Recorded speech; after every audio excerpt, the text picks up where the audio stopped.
La parole de Dieu déclare dans Ésaïe 41, verset 10. Ne crains rien car je suis avec toi. Ne promène pas de regard inquiet car je suis ton Dieu. Je te soutiens, je viens à ton secours. Et ce matin, j'aimerais demander à quelqu'un de garder espoir en Jésus. J'aimerais demander à quelqu'un de faire confiance à Jésus, car lui seul est le seul vrai ami.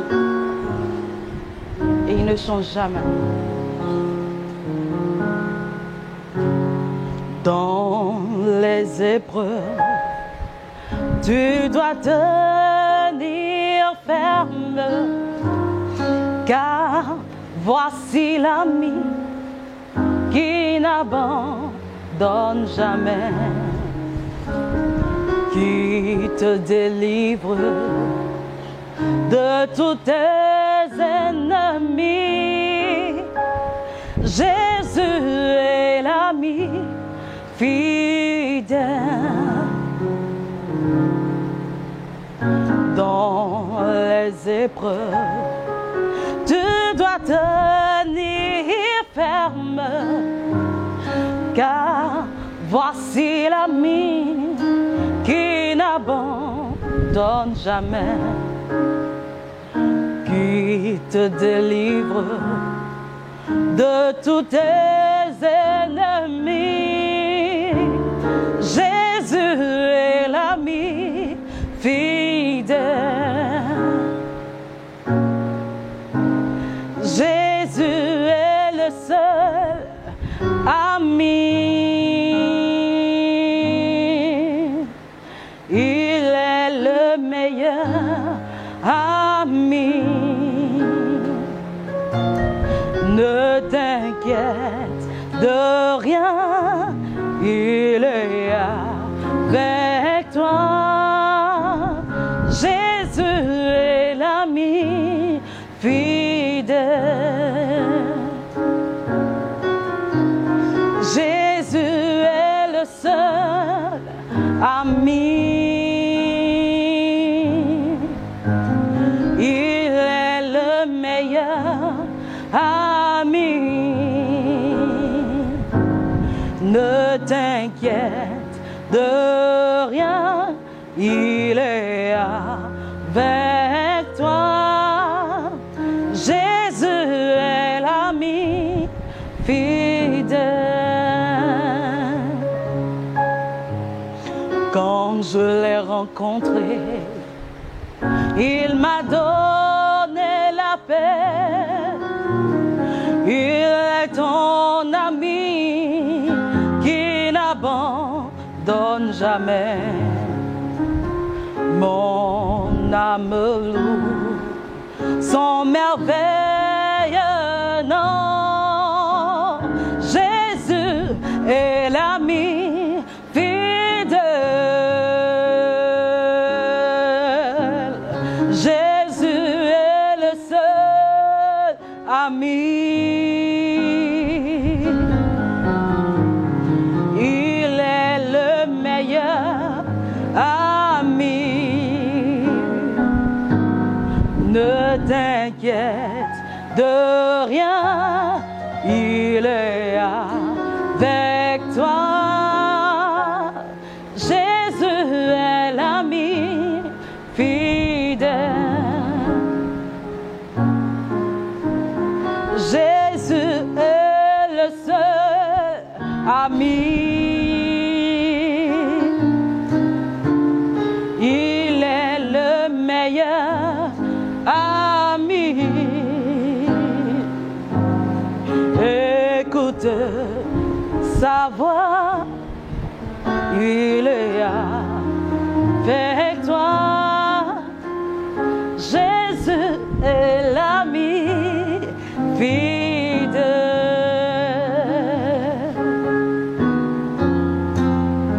Il est l'ami fidèle. Il est celui-là qui te tient par la main à chaque difficulté. Il est celui-là qui te dit ne t'inquiète de rien. Il est celui-là qui repose sur toi sa main puissante. Alléluia.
Alléluia.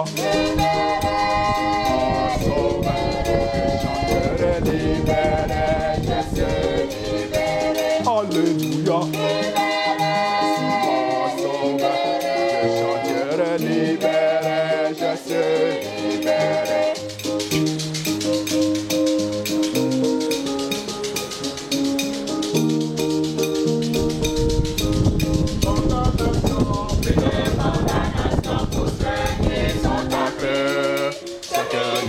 Pas selon la communauté, mais selon l'esprit.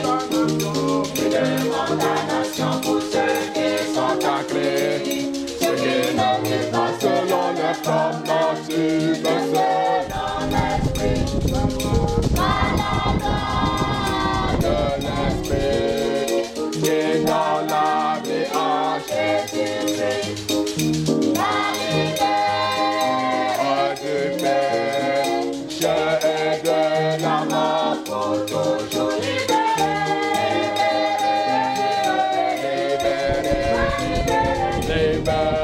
je suis libéré,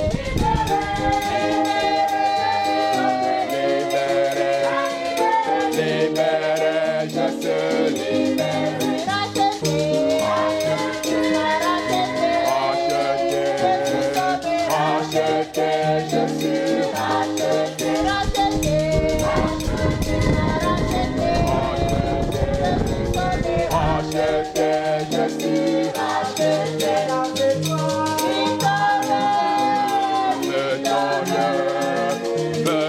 victorieux,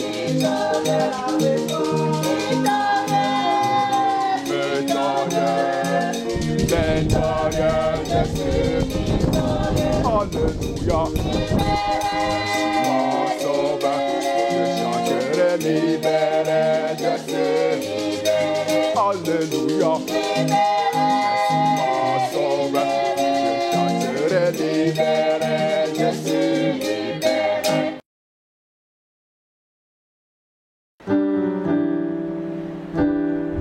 Seigneur, parce que tu es avec moi, je ne crains rien. Merci pour ton amour et ta fidélité. Merci Jésus. Ne crains rien, je t'aime. Je suis avec toi.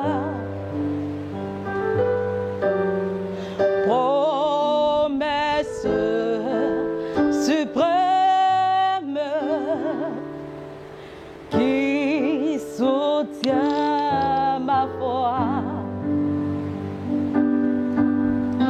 La sombre vallée n'a plus de terreur. L'âme consolée, je marche avec mon Sauveur. Non, jamais tout seul. Non, jamais tout seul. Jésus, mon Sauveur, me garde. Jamais ne me laisse seul. Non, jamais tout seul. Non, jamais tout seul. Jésus, mon Sauveur, me garde. Je ne suis jamais tout seul. Le danger accourt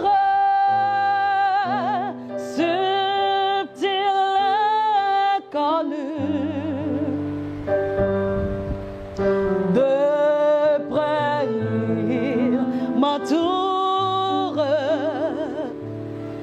plus près Jésus, qui dans le voyage me redit c'est moi. Ne crains rien, courage,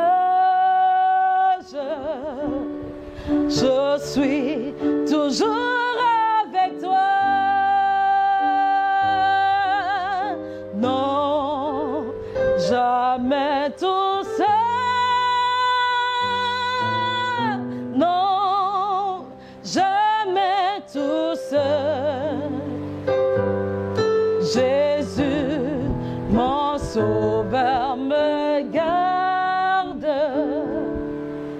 jamais ne me laisse seul. Non, jamais tout seul. Non, jamais tout seul. Jésus, mon sauveur, me garde, je ne suis jamais tout seul. Gloire à Dieu. Nous bénissons le nom du Seigneur qui nous donne l'occasion d'être unis ce matin autour de sa parole. Nous lui sommes infiniment reconnaissants pour son soutien le mois passé. Et nous le bénissons parce que nous avons la ferme assurance que sa grâce nous portera au cours de ce nouveau mois.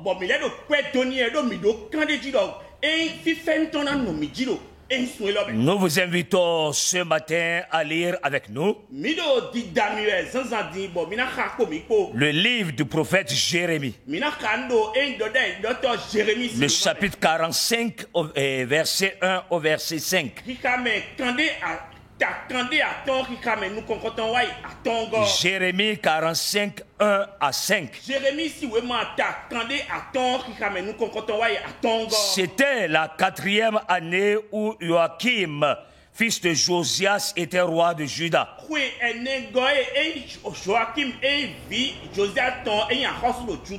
Baruch a mis par écrit les paroles que le prophète Jérémie lui dictait.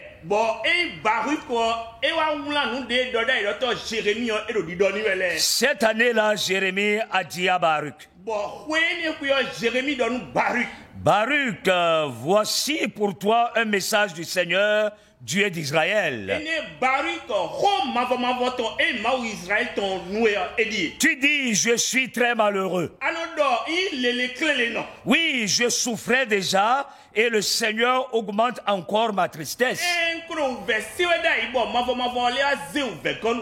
Je me fatigue à gémir. Je ne trouve pas de repos. Eh bien, voici le message que le Seigneur m'a donné pour toi. Ce que j'ai construit, je le démolis. Ce que j'ai planté, je l'arrache. Et cela dans tout le pays. Et toi, tu demandes pour toi-même de grandes choses. Ne demande rien. En effet, moi, le Seigneur, je le déclare. Je vais envoyer le malheur sur tout ce qui vit. Mais toi, voici ce que je te ferai gagner. Je te laisserai en vie partout où tu iras. Que le Seigneur, l'Éternel Dieu, bénisse sa parole ce matin. Voici le thème de notre message. Dieu promet épargner celui qui lui reste fidèle. Dieu promet épargner celui qui lui reste fidèle. Voyez, le livre de Jérémie relève un certain nombre de prophéties que le Seigneur, par la bouche de son serviteur, avait adressées à son peuple et aux nations environnantes.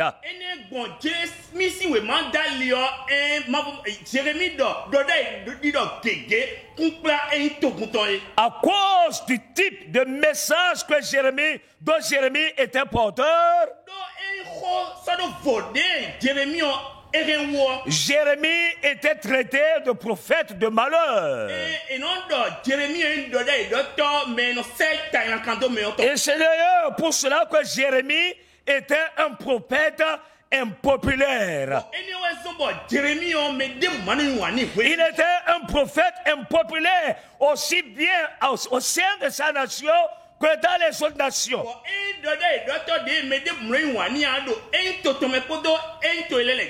Et pour porter son message au peuple et le garder sur écrit, Jérémie, n'est-ce pas, s'était associé les services de Baruch comme étant son secrétaire.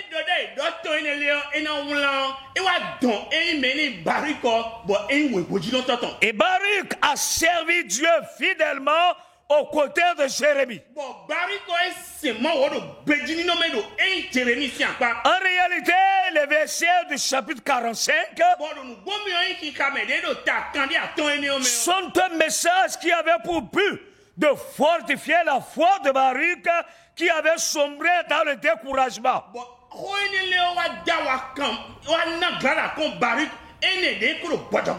Et Baruch avait sombré dans le découragement à cause de l'échec apparent du ministère de Jérémie et du jugement imminent prononcé par Dieu sur Juda.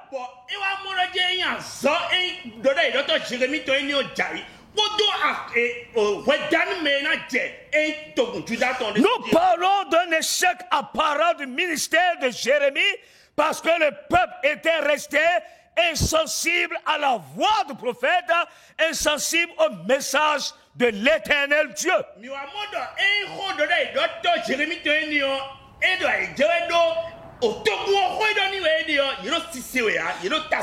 Mais Baruch, grâce à sa fidélité envers Jérémie et envers le message de Dieu,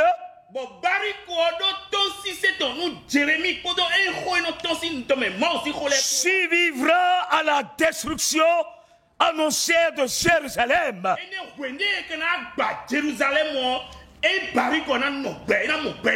Dieu, avant d'exercer son jugement, prend toujours le soin d'avertir son peuple. Prend toujours le soin d'avertir ses créatures, espérant recevoir de ses enfants une oreille attentive et la décision de revenir à lui par une sincère repentance.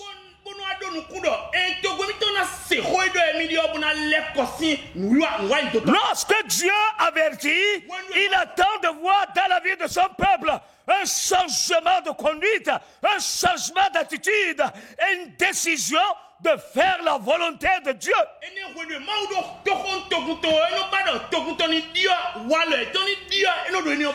Malheureusement, bien que Israël et Juda aient été avertis à plusieurs reprises par le prophète Jérémie,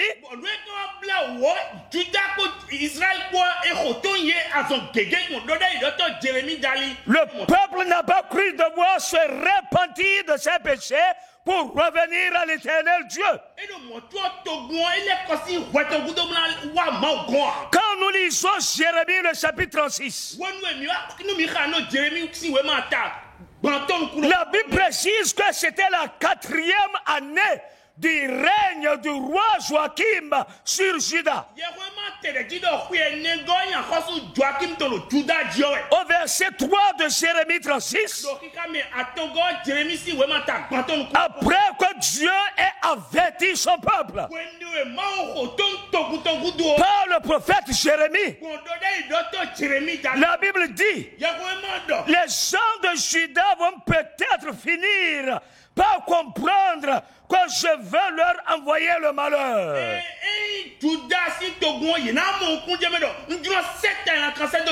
Alors chacun va peut-être abandonner sa conduite mauvaise et je pourrai leur pardonner leurs fautes et leurs péchés.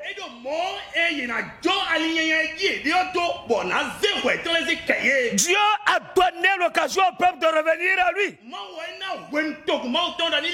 Malheureusement, le peuple n'a pas saisi cette occasion. Au verset 7, la Bible poursuit en disant ceci. Alors ils se mettront peut-être à prier le Seigneur avec force.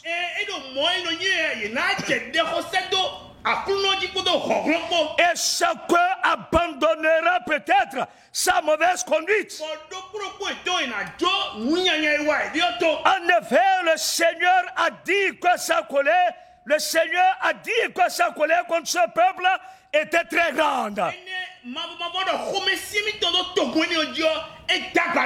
est important ce matin, pendant que nous écoutions ce message, que nous puissions marquer une pause de notre vie chrétienne pour analyser nos vies, examiner notre conduite, voir si nous sommes sur les voies droites du Seigneur ou non. Si nous nous sommes engagés dans une conduite mauvaise, et que si nous puissions prier le Seigneur avec force et abandonner notre mauvaise conduite.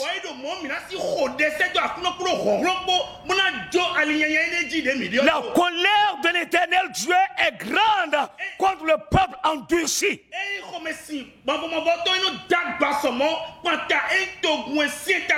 Le roi Joachim, qui était à la 4e année de son règne,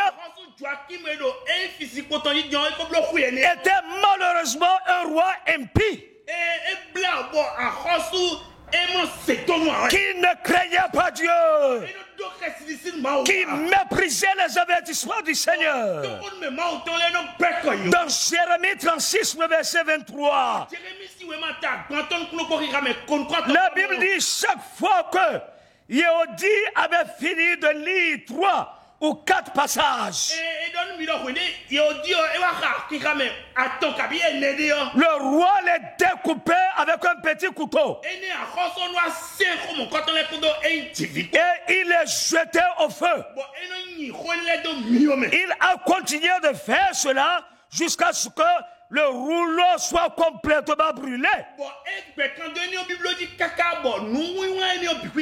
Le roi et tous ses officiers avaient bien compris toutes ces paroles. Mais cela ne leur avait pas fait peur. Elle n'avait montré aucune tristesse. Ce matin, si ton cœur est endurci, si ton cœur est lié par le péché, si ton cœur est entraîné dans la désobéissance de l'infidélité, je t'exhorte à te détourner de l'attitude de Joachim.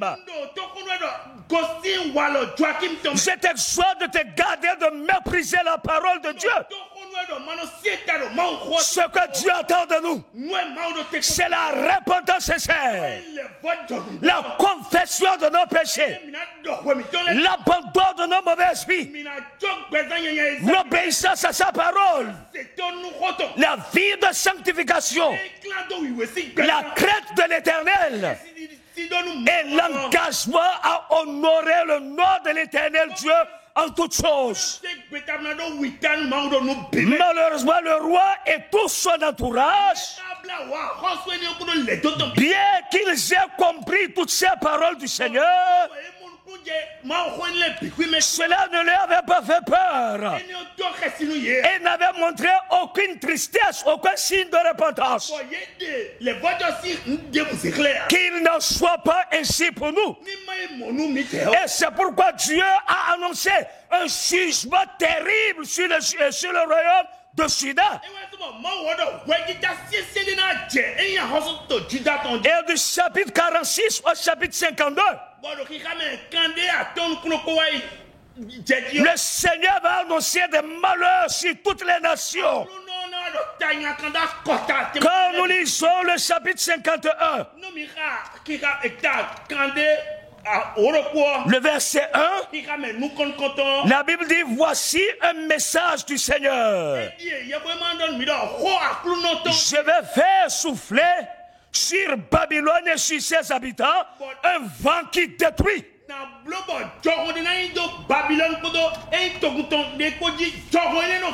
Et même sur Jérusalem, la ville sainte de l'Éternel Dieu,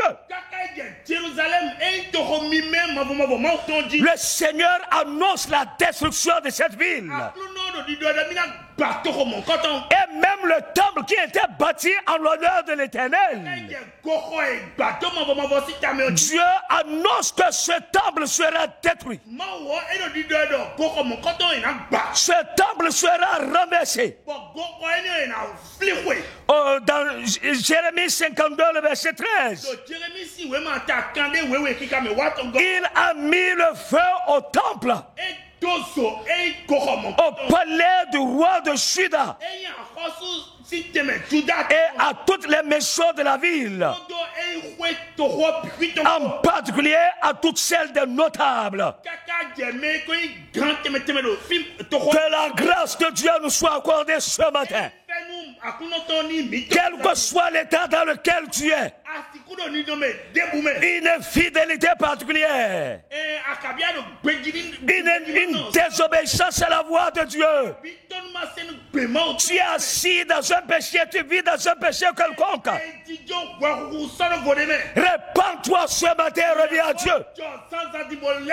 Humilie ton cœur devant la face de l'Éternel, et la grâce de Dieu te relèvera. Baruch, le secrétaire de Jérémie, dit ici en réalité: je suis très malheureux. Oui, je souffrais déjà. Et le Seigneur augmente encore ma tristesse. Je me fatigue à gémir, je ne trouve pas de repos.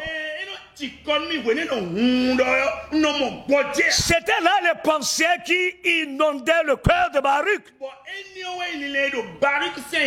Elle était remplie de ces pensées de désespoir, en voyant le peuple endurcir son cœur, en voyant, n'est-ce pas, les créatures de Dieu s'éloigner de l'Éternel Dieu par l'infidélité.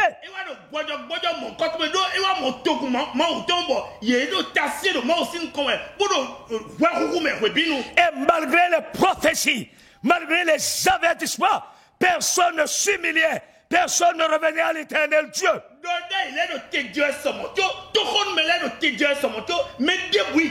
Et Baruch était bouleversé au-dedans de lui. Et pendant que ses pensées animaient son cœur, Dieu envoie le prophète Jérémie à Baruch. Et le Seigneur parle à Baruch par la voix de Jérémie. Il dit: Baruch, voici pour toi un message du Seigneur Dieu d'Israël. Tu dis dans ton cœur: je suis malheureux. Oui, je souffrais déjà, le Seigneur augmente encore ma tristesse. Je me fatigue à gémir et je ne trouve pas de repos. Laisse-moi te dire ce matin, le Seigneur connaît chacune de tes pensées. Les pensées justes et les pensées injustes. Le Seigneur connaît chacun de tes sentiments. Les sentiments justes et les sentiments impurs. Rien n'est caché devant sa face. Il te révèle cela par prophétie. Il te le révèle par des circonstances. Humilie ton cœur devant le Seigneur. Les sentiments de Baruch étaient purs devant Dieu. Et Dieu dit, eh bien voici le message que le Seigneur m'a donné. Ce que j'ai construit, moi le Seigneur, je l'ai démoli. Ce que j'ai planté, je l'arrache. Et cela dans tout le pays. Et cela dans tout le pays. Oui, un temps viendra. Si l'humanité continue à endurcir son cœur, si la race humaine continue de rejeter l'éternel Dieu, le créateur du ciel et de la terre, le jour vient où lui qui a construit, il va démolir. Le jour vient où lui, l'éternel Dieu qui a planté, il va arracher. Et cela dans tout le pays. Mais qu'il n'en soit pas ainsi pour nous. Et Dieu déclare à Baruch, je vais envoyer le malheur sur tout ce qui vit. Moi le Seigneur, je le déclare, je vais envoyer le malheur sur tout ce qui vit. Le jugement de Dieu descendra. Le jugement de Dieu viendra. Mais Dieu dit ceci. Mais toi Baruch, alléluia. Mais toi Baruch, mais toi mon frère, qui reste fidèle à Dieu, mais toi ma soeur, qui reste fidèle à Dieu, voici ce que le Seigneur te fera gagner. Je te laisserai en vie partout où tu iras. Telle sera la part de butin de ta vie. Si tu restes fidèle à Dieu, Dieu promet épargner ceux qui lui restent fidèles. Et au jour terrible du jugement, la main du Seigneur t'épargnera. La main du Seigneur te gardera. La main du Seigneur te délivrera. Dieu a frappé Sodome et Gomorrhe.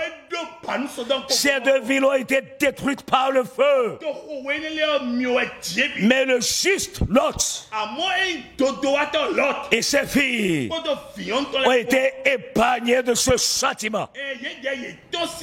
Le jugement arrive. Mais Dieu promet épargner ceux qui lui restent fidèles. Reviens à Dieu ce matin par la repentance. Engage-toi à rester fidèle à l'éternel Dieu. Et la main du Seigneur te conduira dans la victoire. La ville de Jérusalem a été détruite. Le temple détruit comme le Seigneur l'avait annoncé. Le roi Joachim a été pris comme esclave et gardé comme prisonnier pendant des années. Que la grâce du Seigneur soit ton partage. Mon frère et ma soeur, Dieu promet épargner celui qui lui reste fidèle. Sois fidèle à Dieu et le malheur ne t'atteindra pas. Le jugement ne te frappera pas.